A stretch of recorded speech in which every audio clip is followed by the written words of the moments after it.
मी श्वेता पगारे मैराळे. जागल्या.com मध्ये आपल्या सर्वांचे स्वागत. आम्ही घेऊन येत आहोत तुमच्यासाठी विविध वृत्तसंस्थांमधील जागतिक आणि देशपातळीवरील महत्त्वाच्या निवडक बातम्यांचा आढावा. पाहूयात आजच्या जागल्या टॉप 10. कोरोनाशी लढाई एकांगी नको, पालिकांनी नागरिक स्वयंसेवी संस्था यांना सहभागी करून घ्यावे. मुख्यमंत्री उद्धव ठाकरे यांच्या सूचना. ठाणे जिल्ह्यात कोरोनाची वाढती साथ चिंताजनक आहे.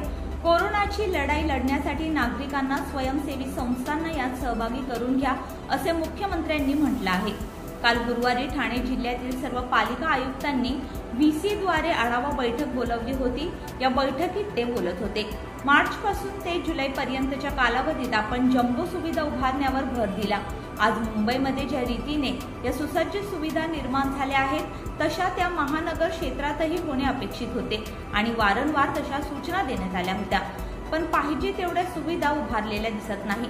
येणाऱ्या काळात रुग्णसंख्या वाढण्याची शक्यता लक्षात घेऊन तातडीने अजूनही या सुविधा प्रत्येक पालिका क्षेत्रात उभारणे सुरू करा. यात मोठे उद्योग, कंपन्या, संस्था यांची देखील मदत घ्या. मुंबईतील सुविधा म्हणजे जागा दिसली आणि उभारले तंबू अशा नाहीत. प्रत्येक ठिकाणी व्यवस्थित ड्रेनेज, शौचालय, पिण्याचे पाणी या सोयी आहेत. ICU, डायलिसिस सुविधा आहेत. पालिकांनी आवश्यक त्या औषधांचा पुरेसा साठा करून ठेवणे गरजेचे आहे असेही ते म्हणाले. कोरोनाची ही लढाई फक्त सरकारची नाही. वाड्या आणि वस्त्या, कॉलनीजमध्ये नागरिकांच्या कोरोना दक्षता समित्या बनवा. स्वयंसेवी संस्था, युवकांना यात सहभागी करून घ्या. ज्येष्ठ नागरिक, वयोवृद्ध नागरिक यांना दुसरे काही आजार आहेत का? तसेच त्यांची ऑक्सिजन पातळी बरोबर आहे का? परिसरात कुणाला काही आजार आहेत का? स्वच्छता नियमित केली जाते का? लोक मास्क घालतात का? यात इतर अनेक बाबतीत या नागरिकांच्या समित्यांची आपणास मदत होईल. मुंबईत 2010 मध्ये मलेरिया, डेंग्यूच्या वेळी मुंबईतील वस्त्या लोकांच्या मदतीने फवारणी केली होती. त्याचप्रमाणे मिशन मोडवर हे काम सर्वांनी करावे. लोकांमध्ये जिद्द निर्माण करा, म्हणजे ही लढाई लढणे सोपे जाईल असेही मुख्यमंत्री म्हणाले. यावेळी मुख्य सचिव संजय कुमार, मुख्यमंत्र्यांचे प्रधान सल्लागार अजोय मेहता यांनी देखील सर्व आयुक्तांना कोरोनाचा संसर्ग कोणत्याही परिस्थितीत रोखण्यासाठी कठोर पावले उचलण्यास सांगितले आहे. ही बातमी जागल्या.com ने दिली आहे. महात्मा ज्योतिराव फुले शेतकरी कर्जमुक्ती योजनेसाठी 1306 कोटी निधी वितरित करण्यास मान्यता. महात्मा ज्योतिराव फुले शेतकरी कर्जमुक्ती योजनेअंतर्गत सन 2020-21 साठी 7,000 कोटी रुपयांचा निधी अर्थसंकल्पित केला आहे. या निधीतून यापूर्वी वितरित केलेले निधी वगळता 1306 कोटी रुपये इतका निधी वितरित करण्यास आज शासनाने मान्यता दिली आहे. आतापर्यंत 25,077 लाख खातेदारांना 16,690 कोटी रुपयांच्या कर्जमुक्तीचा लाभ देण्यात आला आहे, अशी माहिती सहकार मंत्री बाळासाहेब पाटील यांनी दिली. 1 एप्रिल 2015 ते 31 मार्च 2019 पर्यंतच्या कालावधीसाठी अल्पमुदतीचे पीक कर्ज घेतलेल्या तसेच या कालावधीत अल्पमुदतीच्या पीक कर्जांचे पुनर्गठन, पुनर्गठन केलेल्या शेतकऱ्यांना दिलासा देण्यासाठी महात्मा ज्योतिराव फुले शेतकरी कर्जमुक्ती योजना 2019 ही कर्जमुक्ती योजना जाहीर करण्यात आली होती. या योजनेची अंमलबजावणी सुरू असताना देशासह राज्यात कोविड-19 चे महासंकट आले. त्यामुळे राज्यामध्ये लॉकडाऊन जाहीर झाला. कोविड-19चा प्रादुर्भाव रोखण्यासाठी सुरक्षित अंतर ठेवणे गरजेचे होते. त्यामुळे या योजनेच्या अंमलबजावणीमध्ये काही अडचणी निर्माण झाल्या आणि तिसऱ्या यादीतील पात्र शेतकऱ्यांना कर्जमुक्तीचा लाभ मिळण्यास उशीर झाला होता. या कर्जमुक्तीच्या अंमलबजावणीला आता गती देण्यात आली असून जे शेतकऱ्यांच्या आधार प्रमाणीकरणाची प्रक्रिया पूर्ण झाली आहे त्या पात्र शेतकऱ्यांना कर्जमुक्तीचा लाभ मिळण्यास सुरुवात झाली आहे. जुलै अखेरपर्यंत सर्व पात्र शेतकऱ्यांना कर्जमुक्तीचा लाभ मिळेल असे सहकार मंत्री बाळासाहेब पाटील यांनी सांगितले.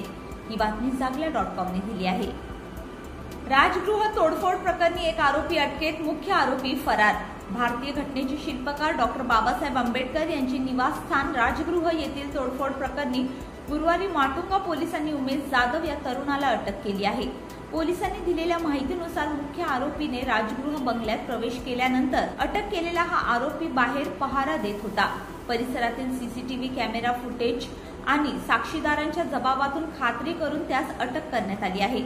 उमेश जाधव हा परळ TT परिसरात वास्तव्यास असून बिगारी काम करतो. त्याच्या चौकशीतून मुख्य आरोपीबाबत महत्त्वपूर्ण माहिती हाती आली असून त्यालाही लवकरच अटक केली जाईल असा विश्वास मध्य प्रादेशिक विभागाचे अतिरिक्त आयुक्त वीरेश प्रभू यांनी व्यक्त केला। ही बातमी जागला.com ने दिली आहे। राज्यात दिवसभरात 6,875 नव्या कोरोना रुग्णांची वाढ, 219 जणांचा मृत्यू। देशातील सर्वाधिक कोरोना रुग्णांची संख्या महाराष्ट्र राज्यात आहे। काल गुरुवारी राज्यात 6,875 नवे कोरोना रुग्ण वाढले आहेत। त्यामुळे राज्यातील एकूण कोरोना बाधितांची संख्या 2,30,599 इतकी झाली असून काल एका दिवसात राज्यात 219 जणांचा कोरोनामुळे बळी गेला आहे। आतापर्यंत एकूण 9,667 जण दगावले आहेत। राज्यातील मृत्यू दर 4.19% इतका आहे। मुंबईत गुरुवारी 1,282 नवीन रुग्णांची नोंद झाली असून एकूण बाधितांचा आकडा 88,000च्या पुढे गेला आहे। गेल्या 48 तासात 68 रुग्णांचा मृत्यू झाला। त्यामुळे एकूण मृतांची संख्या 5,129 वर पोहोचली आहे, तर मृत्यू दर 5.7 इतका झाला आहे। गुरुवारी मृत झालेल्या 68 रुग्णांमध्ये केवळ 27 रुग्ण दीर्घकालीन आजाराने ग्रस्त होते। ही बातमी जागला.com ने दिली आहे। कोरोनाचे संक्रमण हवेतून सर्वदूर नाही, भारतीय संशोधकांचे मत। नुकतेच एका वैज्ञानिकाच्या गटाने कोरोनाचा संसर्ग हवेद्वारे शक्य आहे असे सांगितले होते। त्याला जागतिक आरोग्य संघटनेनेही सहमती दर्शवली होती। मात्र भारताच्या council for scientific and industrial research आणि centre for cellular and molecular biology मधील संशोधकांच्या मते ताज्या संशोधनाचा असाही अर्थ होऊ शकतो की कोरोनाचे विषाणू काही काळासाठी हवेमध्ये तरंगतात। याचा अर्थ असा नाही ते सर्वत्र हवेद्वारे पसरतील आणि सर्वांना संक्रमित करतील। त्यामुळे लोकांनी घाबरून जाण्याची काहीही गरज नाही। CSIR CCMBA चे संचालक राकेश मिश्रा म्हणाले की हा चांगला अभ्यास आहे। त्या आधारे WHO ला सांगितले आहे की कोरोनाचे विषाणू काही काळासाठीच हवेमध्ये राहू शकतात। याचा अर्थ असा की तो 5 मायक्रॉनपेक्षा सूक्ष्म तुषारांत प्रवास करू शकतो, म्हणजेच एखादा थेंबापेक्षा तो हवेमध्ये जास्त काळ तरंगू शकतो। मिश्रा यांनी लोकांनी सावधगिरी बाळगणे तसेच गर्दीमध्ये जाऊ नये असे आवाहन केले आहे। वैज्ञानिक म्हणाले की कोणत्याही स्थितीत शारीरिक अंतर ठेवलेच पाहिजे। वातानुकूलित खोलीत हवेचे प्रमाण कमी असते अशा ठिकाणी एकापेक्षा जास्त व्यक्तींनी एकत्रित येणे टाळले पाहिजे। कोरोना विषाणूबद्दल फारच कमी माहिती आहे आणि त्याबद्दल पुरेशी माहिती लवकरच सांगण्यात येईल। WHO ला 32 राष्ट्रातील 230 पेक्षा जास्त शास्त्रज्ञांनी असे लिहिले की हा विषाणू असलेले सूक्ष्म कणही हवेतून लोकांना संक्रमित करू शकतात। याचा पुरावा आहे असे न्यूयॉर्क टाइम्सच्या अहवालात म्हटले आहे। ही बातमी दैनिक लोकमतने दिली आहे। रुग्णांची नावे जाहीर करणे जनहिताचे आहे का, यावर आज होणार सुनावणी। कोरोना पॉझिटिव्ह व संशयित रुग्णांची नावे गोपनीय ठेवल्याने लोकांचेच नुकसान होत आहे, कारण नाव गुप्त ठेवल्याने त्यांच्या संपर्कात आलेल्या इतर लोकांच्या जीवाला धोका निर्माण होत आहे। त्यामुळे कोरोना रुग्णांची नावे गुप्त न ठेवता ती जाहीर करणे हे सार्वजनिक हिताचेच आहे असा दावा करत मुंबई उच्च न्यायालयात तातडीची जनहित याचिका करण्यात आली आहे। या महत्त्वाच्या व संवेदनशील विषयावर आज शुक्रवारी न्यायमूर्ती अमजद सय्यद व न्यायमूर्ती मकरंद कर्णिक यांच्या खंडपीठासमोर प्रथमच सुनावणी होणार आहे। देशात कोरोनाचे संकट निर्माण झाल्यानंतर ICMR ने एप्रिल महिन्यात आरोग्य संशोधकांच्या संदर्भात राष्ट्रीय मार्गदर्शक सूचना जाहीर केल्या। त्यात संशोधनासंदर्भातील माहिती प्रसिद्ध न करता ती गोपनीय ठेवणे हे त्या व्यक्तीचे वैयक्तिक गोपनीयता जपणे आणि त्याविषयी कोणताही भेदभाव होऊ नये याकरिता महत्त्वाचे असल्याचे नमूद करण्यात आले। अन्य कोणतेही सबळ कारण त्यात दिसत नाही। वास्तविक नावे गुप्त ठेवल्याने कोरोनाचे संकट अधिक वाढण्याचीच भीती आहे, कारण सध्या कोरोना रुग्णांना रुग्णालया व विलगीकरण केंद्रात हलवल्यानंतर त्यांच्या संपर्कात आलेल्या व्यक्तींचा शोध घेण्याची म्हणजेच कॉन्टॅक्ट ट्रेसिंगची कार्यवाही केली जात आहे। परंतु त्या रुग्णाला त्याच्या संपर्कात आलेल्या सर्वांची नावे माहीत असतील आणि आठवतच असतील याची शाश्वती नाही। परिणामी या कार्यवाहीत गंभीर त्रुटी आहेत। त्या उलट रुग्ण व संशयितांची नावे फोटोसह जाहीर केल्यास त्यांच्या संपर्कात आलेल्या व्यक्तींना त्यांची माहिती तत्परतेने मिळून त्यांना स्वतःहून घरातच विलगीकरणात राहण्याची किंवा तातडीने डॉक्टरांकडे उपचार घेण्याची पावले उचलता येऊ शकते। त्यामुळे नावे जाहीर करणे हे सार्वजनिक हिताचे आहे, असे म्हणणे याचिकादारांनी याचिकेत मांडले आहे। ही बातमी दैनिक महाराष्ट्र टाइम्सने दिली आहे। सारथी बंद होणार नाही, 8 कोटींचा निधी देणार उपमुख्यमंत्री अजित पवार यांची घोषणा। सारथीचे काय होणार असा प्रश्न वारंवार विचारण्यात येत होता, मात्र या प्रश्नाला राज्य सरकारकडून पुनर्विराम देण्यात आला आहे। सारथी बंद होणार नाही, सारथीला 8 कोटी रुपयांचा निधी देणार असल्याची घोषणा उपमुख्यमंत्री अजित पवार यांनी केली आहे। सारथीचे प्रश्न सोडवण्यासाठी उपमुख्यमंत्री अजित पवार यांच्या अध्यक्षतेखाली गुरुवारी मंत्रालयात झालेल्या विशेष बैठकीत हा निर्णय घेण्यात आला। गेल्या काही दिवसांपासून सारथी बंद होणार असल्याची राज्यात मोठी चर्चा होती। मराठा समाजाच्या शैक्षणिक व सामाजिक विकासासाठी सारथी संस्था सुरू करण्यात आली आहे। मात्र मागील काही दिवसांपासून विद्यार्थ्यांची शिष्यवृत्ती, स्वायत्तता आणि गैरव्यवहारातून ही संस्था चर्चेत आली होती। ही संस्था राज्याचे मंत्री विजय वडेट्टीवार यांच्या अखत्यारीत होती। यावरून विजय वडेट्टीवार यांच्या राजीनाम्याची मागणीही करण्यात येत होती। त्यामुळे हा वाद चिघळला होता। मी ओबीसी असल्याने मला टार्गेट करण्यात येत असल्याचे वडेट्टीवार यांनी म्हटले होते। त्यामुळे आजच्या बैठकीला महत्त्व प्राप्त झाले होते। आता सारथी ही संस्था आणि अण्णासाहेब पाटील आर्थिक विकास महामंडळ हे यापुढे उपमुख्यमंत्री अजित पवार यांच्याकडील नियोजन विभागाच्या अखत्यारीत कार्यरत राहतील। ही बातमी जागला.com ने दिली आहे। शिक्षणात राजकारण नको, रमेश पोखरियाल यांचे आवाहन।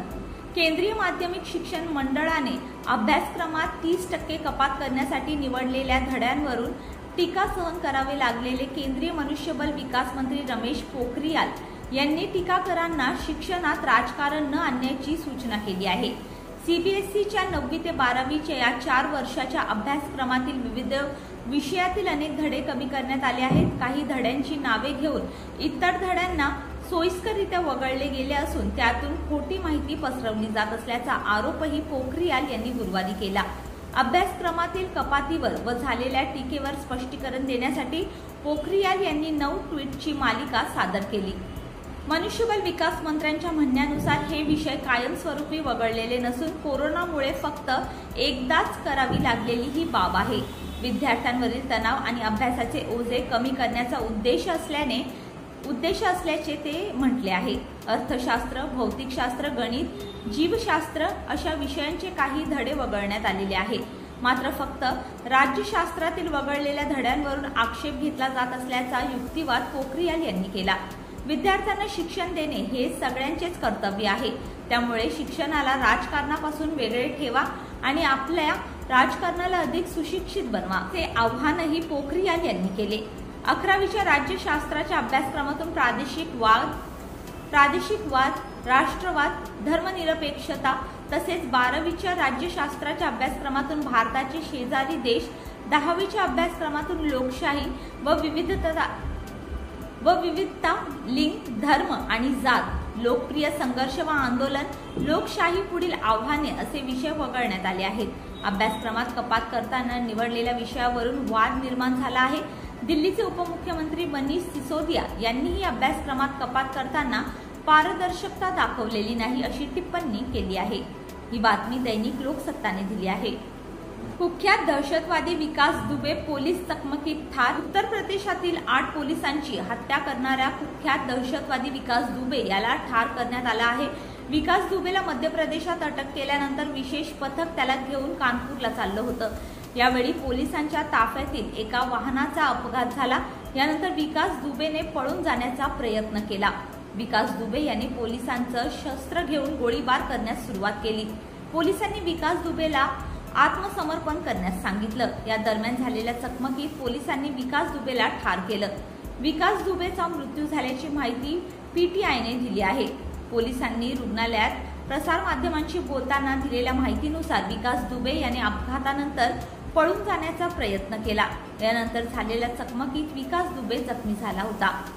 त्याच्या छातीत गोळी लागली। जखमी अवस्थेत त्याला रुग्णालयात दाखल करण्यात आलं होतं। यावेळी त्याचा मृत्यू झाला। या चकमकीत 2 पोलीस कर्मचारीही जखमी झाले आहेत।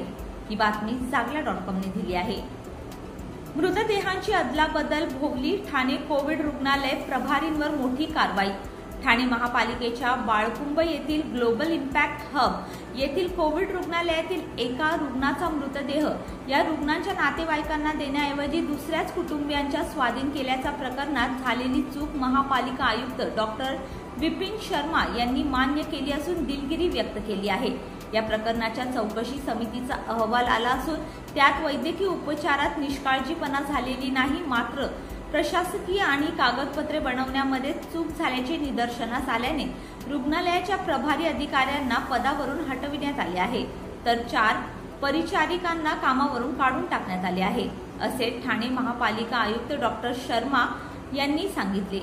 कोविड रुग्णालयात दाखल असलेले कळव्याचे 72 वर्षीय भालचंद्र गायकवाड बेपत्ता झाले होते, मात्र 4 दिवसांपूर्वी त्यांचा मृतदेह सोनावणे कुटुंबियांच्या हवाली करून त्यांच्यावर अंत्यसंस्कार करण्यात आल्याचे उघड झाले। या प्रकरणाचे गूढ उकळल्यावर खळबळ उडाली। त्या दिवशी जनार्दन सोनावणे यांचाही मृत्यू झाला होता। अशा प्रकारे दोन्ही कुटुंबांना प्रचंड मनस्ताप झाला व रुग्ण अदलाबदलीमुळे रुग्णालय प्रशासनाचा भोंगळ कारभार चव्हाट्यावर आला। या गंभीर प्रकरणाची चौकशी करण्यास पालिका आयुक्त डॉक्टर विपिन शर्मा यांनी विशेष कोरोना अधिकारी रणजित कुमार यांच्या अध्यक्षतेखाली त्रिसदस्यीय समितीची स्थापना केली। समितीचा अहवाल बुधवारी रात्री प्राप्त झाला। ही बातमी दैनिक महाराष्ट्र टाइम्सने दिली आहे। तुम्ही पाहत होता देश-दुनियातील महत्त्वाच्या बातम्यांचा आढावा। अपडेट राहण्यासाठी दररोज पहा जागल्या टॉप 10। आपले YouTube चॅनल सबस्क्राइब करा, बेल आयकॉन प्रेस करा म्हणजे नोटिफिकेशन मिळतील। सर्वात अगोदर आपल्या फेसबुक पेजला आवर्जून भेट द्या, लाईक करा, सी फर्स्ट करा आणि तुमच्या मित्रांनाही सांगा। धन्यवाद।